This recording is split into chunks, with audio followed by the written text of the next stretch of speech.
आए ऋतुराज तो विसार सब काज, कोई मीठी मीठी धुन गुनगुनाने लगी धरती। हंसा के जल बत्ती जीवन को चेतन काटा बदल गया।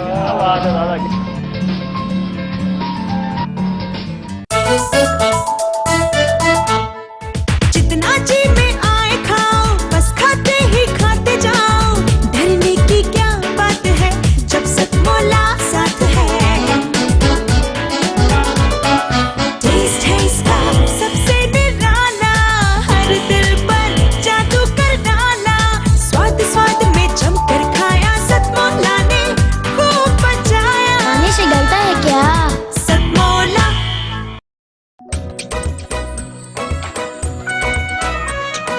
हर पल मस्ती और रंगीन विद सतमोला नमकीन, इससे बेटर है नथिंग। सतमोला नमकीन डिफरेंट टेस्ट है बेमिसाल, पनीर भुजिया भी कमाल। इसके टेस्ट के सब शौकीन, हाँ सतमोला नमकीन। सतमोला स्वीट्स एंड नमकीन, इससे बेटर है नथिंग। हाँ सतमोला नमकीन। सीएम साहब, हमारे 30 विधायक अपोजिशन पार्टी में चले गए। अब आप सीएम नहीं रहे। सतमोला। तो अब नया सीएम कौन बन रहा है? चल सतमोला खाओ, कुछ भी बचाओ।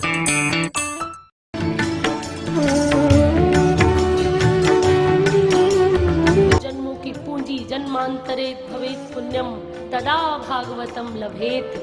जन्मों जन्मों के पुण्य जब एकत्र हो जाए तब भागवत की प्राप्ति। रिश्तों में धन्यवाद देकर आप अपने रिश्तों को कितना खूबसूरत बना सकते हो। श्रीमद् भागवत कथा जीना भी सिखाती है और मरना भी सिखाती है।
सतमोला कवियों की चौपाल में सभी दर्शकों का हार्दिक हार्दिक स्वागत, अभिनंदन।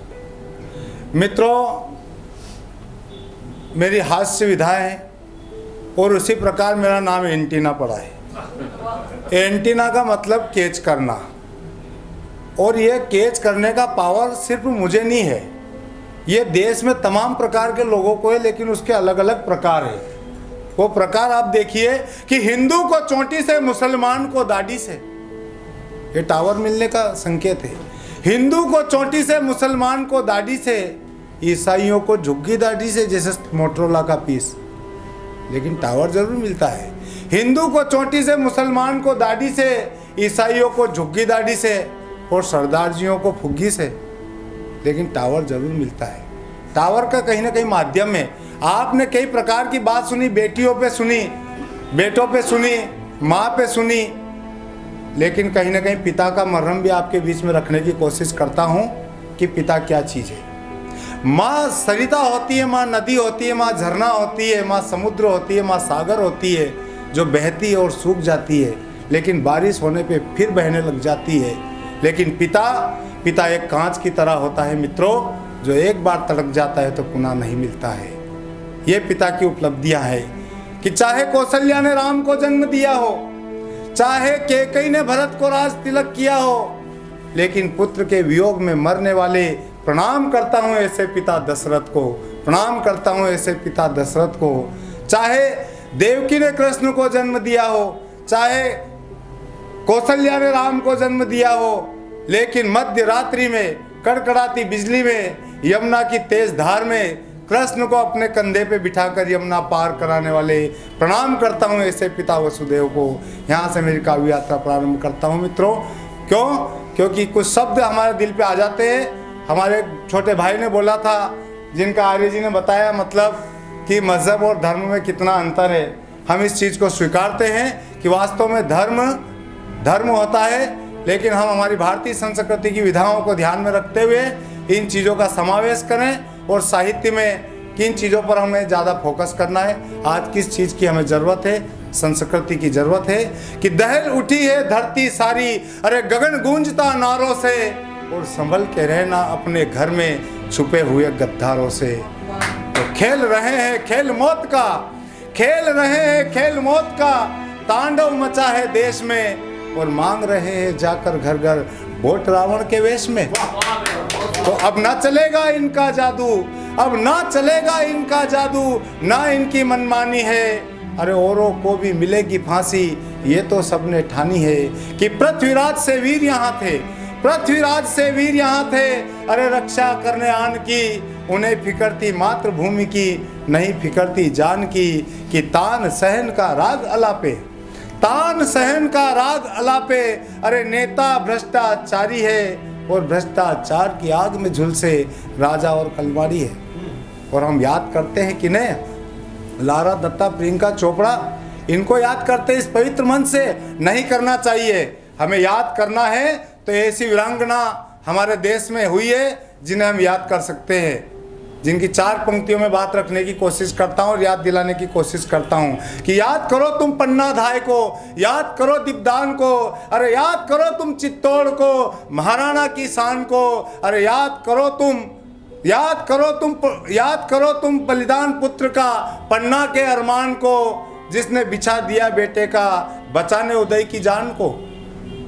और याद करना है तो झांसी की रानी को करो, याद करो झांसी की रानी को, याद करो उनके बलिदान को, याद करो तुम उस सुभाष को जिसके मुख की वाणी है, जो परवश होकर बहता खून नहीं वह पानी है। याद करो महाराणा प्रताप और शिवा की आन को, और याद करो तुम उस सुभाष को जिसने हिंद फौज बनाई थी, और याद करो उस भगत सिंह को जिसने फांसी पर फंदा फहराया था और सुखदेव भगत सिंह के नारों से इस देश को गुंजाया था।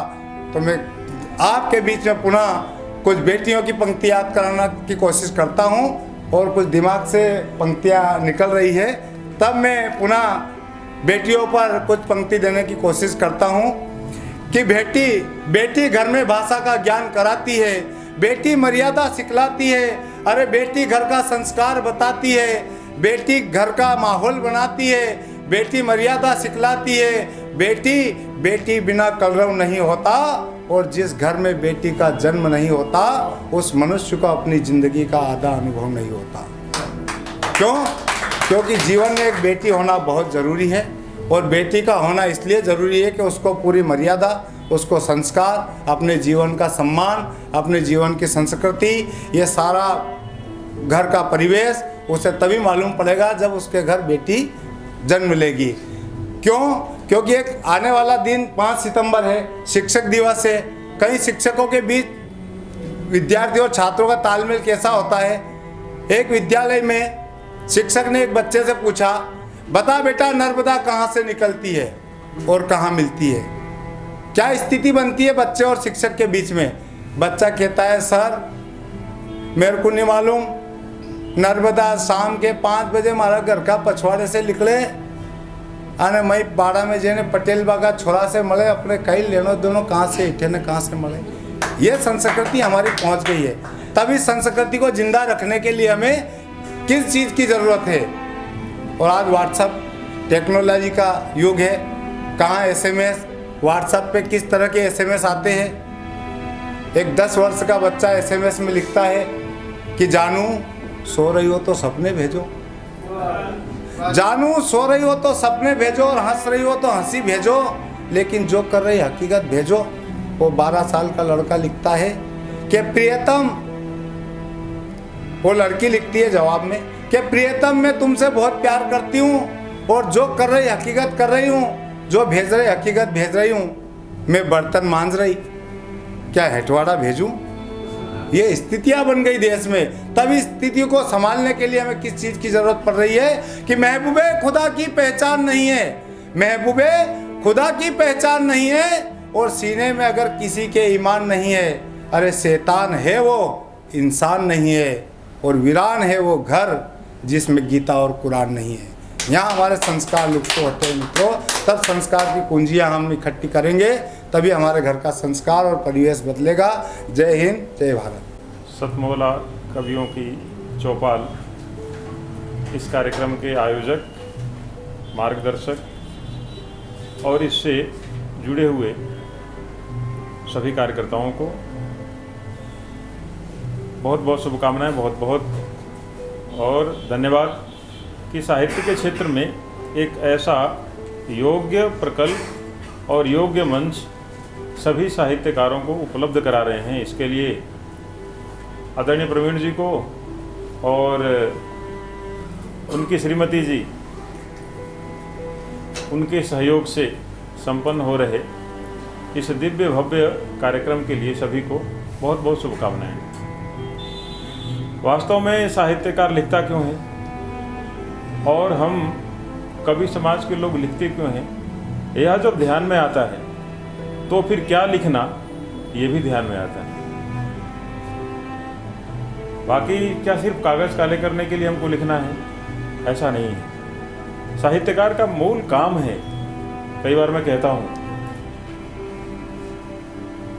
दिग्भ्रमित और मोहग्रस्त समाज रूपी अर्जुन को जब गीता के उद्घोषक योगेश्वर श्री कृष्ण जैसा साहित्यकार मिलता है और वह जब साहित्यिक मार्गदर्शन प्रदान करता है मोहग्रस्त दिग्भ्रमित अर्जुन को, तो फिर गीता रूपी सद साहित्य समाज को मिलता है और उससे श्रेष्ठ धर्म राज्य की स्थापना होती है। यह काम कवि समाज का है, यह काम साहित्य समाज का है और इसके अनेकों अवसर ऐसे आए हैं जहां पर ऐसा करके कवियों ने दिखाया है। भक्ति काल के बाद का रीतिकाल है। राजस्थान के और इतिहास में एक प्रसंग आता है जब वहाँ के सम्राट एकदम भोग विलास में डूबे हुए थे, बिहारी नाम के, और एक कवि ने एक छोटा सा दोहा लिखा, नहीं पराग नहीं मधुर मधु नहीं विकास ही काल, अली कली सो बधियो आगे कौन हवाल। अब एक बहुत छोटा सा एक ये दोहा है, लेकिन इस दोहे ने सम्राट की चेतना जगा दी और वो सारे भोग विलास को छोड़ करके समाज और राष्ट्र का कार्य करने के लिए संबद्ध हो गए। ऐसा अनेकों जगह पर अपने साहित्यकारों ने मार्गदर्शन किया है। बाहर से तन मन धन मुँह से, भीतर से सगरी रस चूसे, जाहर बातन में बड़ो तेज, रे सखी साजन ना अंग्रेज। अब कितनी सामान्य सी बात है, यानी परतंत्रता के काल में कवियों ने ऐसे छोटे छोटे मुकरी के माध्यम से और गांव-गांव में शहर शहर में एक चेतना जगाई और वह चेतना जगाने का काम अपने गुरुतर कंधों पर है और वह कर रहे हैं। अभी मुझे जानकारी मिली है कि 16 वर्ष पूरे हुए हैं अपने इस दिव्य भव्य और एक स्तुत्य कार्यक्रम को। 16 साल बहुत होते हैं और एक अपने कविवर ने कहा भी था 16 साल के कई सारी चीज़ें और भी होती हैं।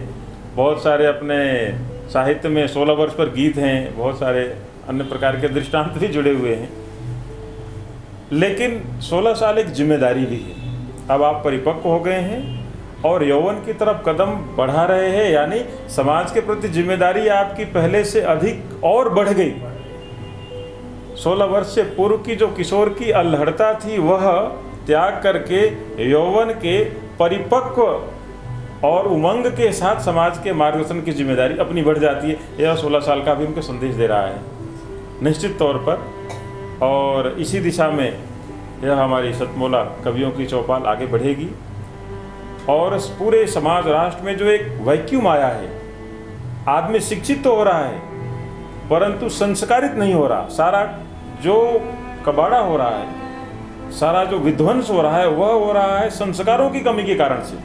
क्योंकि जो भी गड़बड़ करने वाले लोग हैं चाहे हत्या होगी, लूट होगी, बलात्कार होगी, व्यभिचार होगा, अनाचार होगा, पापाचार होगा, ये करने वाले लोग कोई पागल, मूर्ख, दिमागी दिवालियेपन के शिकार लोग नहीं हैं। ये सब के सब बहुत विद्वान, पढ़े लिखे लोग कर रहे हैं। यानी शिक्षा तो है, संस्कार नहीं है। साहित्य के साथ भी यही दुर्घटना हो रही है। साहित्य तो है, परंतु साहित्य के नाम पर समाज को परोसा जाने वाला जो और साहित्य है, वह साहित्य के नाम पर एक वितंडावाद है, जो कि समाज का मार्गदर्शन नहीं करके समाज को भ्रम में डाल रहा है। और भ्रमित समाज क्या क्या कर सकता है, उसका उदाहरण बहुत जगह पर देखने को मिलता है।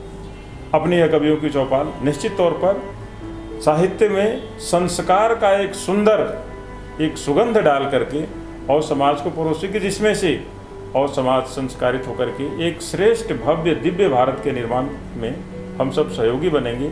ऐसी शुभकामनाओं के साथ सभी को बहुत बहुत धन्यवाद, बहुत बहुत प्रणाम, बहुत बहुत साधुवाद। फॉर्म इस सतमोला कवियों की ये चौपाल, मैं सभी कवियों को, संचालक मंडल को इस बात की बधाई देता हूँ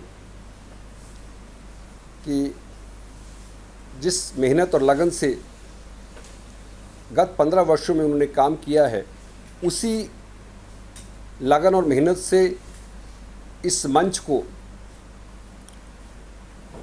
अगले दशक में और अगले दशकों में इसी गति के साथ वो आगे बढ़ाएंगे, इस बात की मैं कामना करता हूँ और उम्मीद करता हूँ कि हम सभी, पूरा समाज, पूरा देश इस मंच से लाभान्वित होगा और साहित्य और कविता के आयाम को नई ऊंचाइयां देगा। धन्यवाद।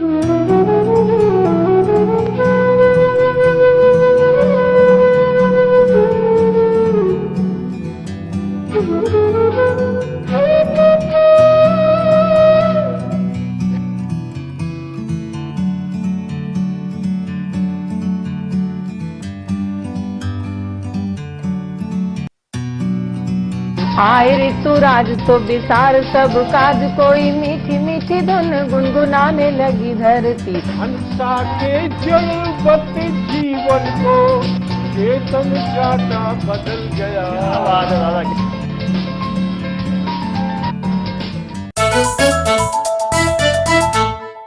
जितना जी में आए खाओ, बस खाते ही खाते जाओ।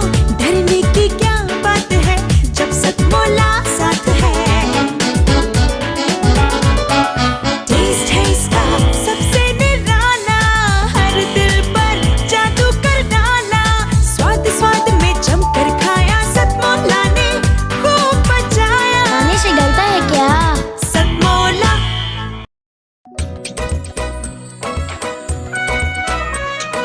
हर पल मस्ती और रंगीन विद सतमोला नमकीन, इससे बेटर है नथिंग। सतमोला नमकीन, डिफरेंट टेस्ट है बेमिसाल, पनीर भुजिया भी कमाल। इसके टेस्ट के सब शौकीन, हाँ सतमोला नमकीन। सतमोला स्वीट्स एंड नमकीन, इससे बेटर है नथिंग। हाँ सतमोला नमकीन। सीएम साहब, हमारे 30 विधायक अपोजिशन पार्टी में चले गए। अब आप सीएम नहीं रहे। सतमोला। तो अब नया सीएम कौन बन रहा है?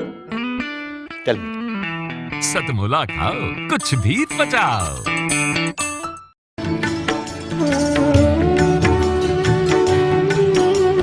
जन्मों की पूंजी जन्मांतरे भवेत् पुण्यम तदा भागवतम लभेत।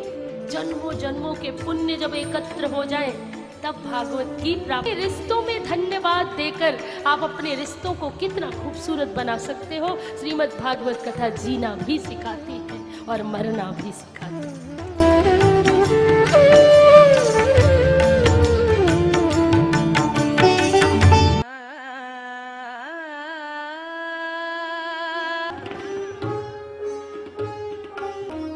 हमारा उद्देश्य सिर्फ प्रदर्शन नहीं, बल्कि व्यक्तित्व में एकाग्रता, स्मरण शक्ति और ठहराव में वृद्धि करना है। जी हाँ, सुर संगम संगीत शिक्षण के क्षेत्र में एक जाना माना नाम आप अपने आप को संगीत की शिक्षा से जोड़ें और एक संतुलित व्यक्तित्व के मालिक बने। प्रयाग संगीत समिति द्वारा संचालित हमारे वार्षिक परीक्षा में सम्मिलित होकर अपनी योग्यता को बढ़ाएं। सुर संगम।